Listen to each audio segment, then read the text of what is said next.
Hi viewers, welcome to Shyama's cooking.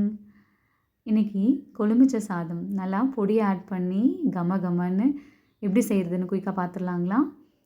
ஒரு பேனில் கடலைப்பருப்பு ஒரு ஸ்பூன் ஆட் பண்ணிக்கலாங்க. கூடவே உடச்ச உளுந்தோ இல்லை குண்டு உளுந்தோ எதுவாக இருந்தாலும் நம்ம ஒரு ஸ்பூன் ஆட் பண்ணிவிட்டு நல்லா ட்ரை ரோஸ்ட் பண்ணிக்கலாங்க. கூடவே நம்ம அரை ஸ்பூன் கொத்தமல்லி ஆட் பண்ணிக்கலாம். அதுக்கப்புறம் சீரகம் அரை ஸ்பூன் ஆட் பண்ணிக்கலாங்க. இதெல்லாம் சேர்த்துட்டு கூடவே 2 வரமிளகாய் ஆட் பண்ணிக்கலாங்க.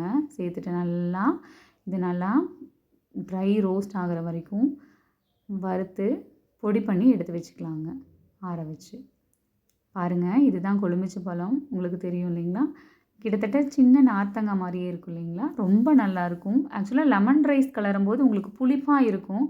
ஆனால் இந்த கொழுமிச்சம் சாதம் பண்ணும்போது பார்த்திங்கன்னா நம்மளுக்கு ஸ்வீட்டோடு சேர்ந்து அந்த புளிப்பு கொடுக்கும்போது இன்னுமே நல்லா டேஸ்ட்டாக வரும். நான் இங்கே 2 பழம் எடுத்திருக்கேன். 1 கப் ரைஸுக்கு நான் இங்கே 2 நல்லா புளிப்பான கொழுமிச்சம் பழம் எடுத்திருக்கேன். இந்த சேனலை இதுதான் ஃபஸ்ட் டைம் பார்க்குறீங்கன்னா ப்ளீஸ் சப்ஸ்கிரைப் பண்ணுங்கள். காரத்துக்கு இங்கே 2 பச்சை மிளகா, அது கூடவே வரமிளகாவும் 2-3 எடுத்துருக்கோங்க. ஏன்னா இப்போது நம்ம வெறும் க்ரீன் சில்லி போடுறத காட்டிலும் 2ம் மிக்ஸ் பண்ணி போடும்போது டேஸ்ட்டு ரொம்பவே நல்லாயிருக்கும். நீங்கள் ட்ரை பண்ணி பாருங்கள். இப்போ ஒரு பேனில் நம்ம எப்பயும் போல் லெமன் ரைஸ் தாளிக்கிற மாதிரி எண்ணெய் விட்டுட்டு கடலெண்ணெயோ இல்லை நல்லெண்ணெயோ ஒரு 2 ஸ்பூன் ஆட் பண்ணிக்கலாங்க. இப்போது நம்ம கடுகு சேர்த்துடலாம். அதுக்கப்புறம் ஒரு 2 ஸ்பூன் கடலைப்பருப்பு சேர்த்துக்கலாங்க. ஆஸ் யூஷுவல் எப்பயும் போல் லெமன் ரைஸ் தாளிக்கிற மாதிரியே நான் இங்கே குண்டு உளுந்து 2 ஸ்பூன் சேர்த்திக்கிறேங்க. உடச்ச உளுந்த காட்டிலும் சீரகம் அந்த முழு உளுந்து ஆட் பண்ணும்போது ரொம்பவே நல்லாயிருக்கும்.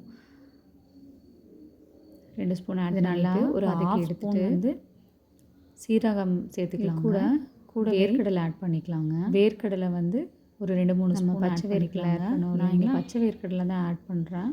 சிம்மில் வச்சு கொஞ்சம் வதக்கி விட்டுக்கலாம்.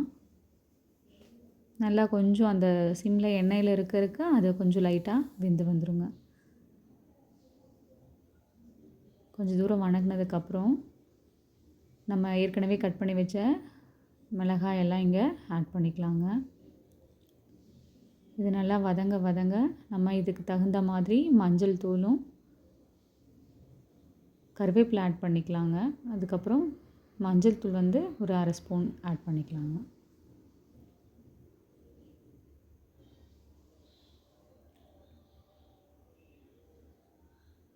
இப்போது நம்ம நல்லா சீடெல்லாம் எடுத்துட்டு அந்த கொழுமிச்சம்பழம் ஜூஸ் இருக்குது இல்லைங்களா, அதை நம்ம சேர்த்திக்கலாங்க.